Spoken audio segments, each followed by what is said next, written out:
She was working in her garden when she suddenly noticed something floating by in the ditch nearby. She cautiously pulled the object out of the water since she felt it was quite strange looking. Her spouse, however, yelled loudly when he saw what she was holding. He snatched it out of her hands right away. Before we start, can we get this video to 1,000 likes? Please hit the like button and subscribe to the channel. Laura, 68, wasn't just someone who would be taken aback by a discovery in the wild. Aside from having a background in microbiology and employment as a wildlife manager with her husband, she assumed that she had seen every natural occurrence by this point. But this peculiar item sparked doubts in her mind. Her husband, though, appeared to know more about it. She only recently become aware of this phenomenon. While Laura and her husband were gardening, the golden yellow clog floated by. When the news teams arrived, Laura recounted her experience. Something often floats by, but what really caught my attention was the unique color scheme. The woman pulled it out of the water and showed it to her husband. One of the reporters inquired from Laura, and what happened after that? Laura recounted the experience. Wide-eyed, my husband gave it a start and immediately screamed loudly. It appeared as though he knew what it was. It was not from my hands and landed on the ground with a dull thud. He swiftly donned his rubber gloves and motioned for me to back away. I was shocked. He claimed that I needed to immediately wash my hands because it was harmful. When it first happened, I had no idea why, but now I completely understand. The 68-year-old woman caught the attention of the reporters, who were eagerly waiting for her next comments. Laura quickly went in and spent a good 15 minutes washing her hands. Her spouse and the golden clog were gone by the time she stepped outside. Then she heard Tom screaming coming from the deteriorating old barn on their property. He said he had taken the clog inside to give it a closer look. Laura's spouse knew the answers to Laura's questions regarding the origin of this phenomenon. Slowly, she moved closer to the barn.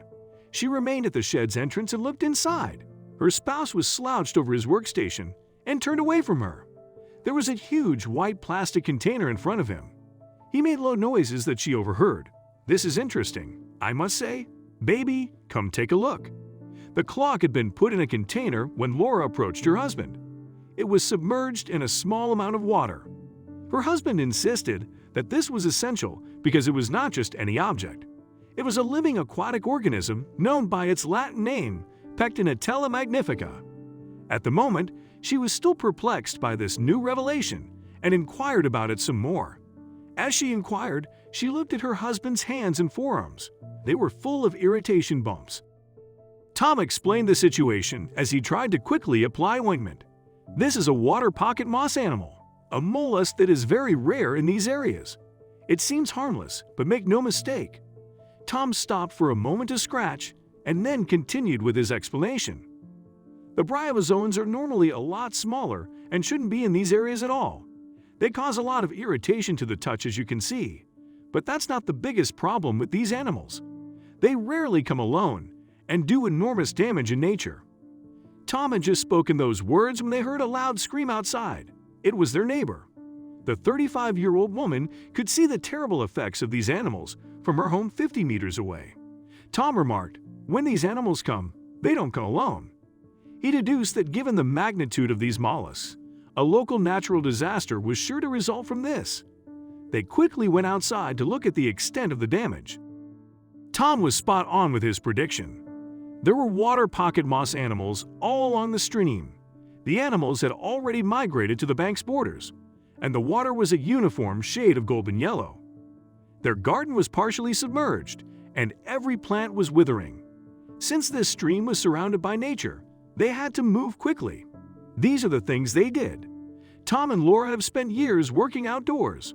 They were also aware of the unpredictability of nature.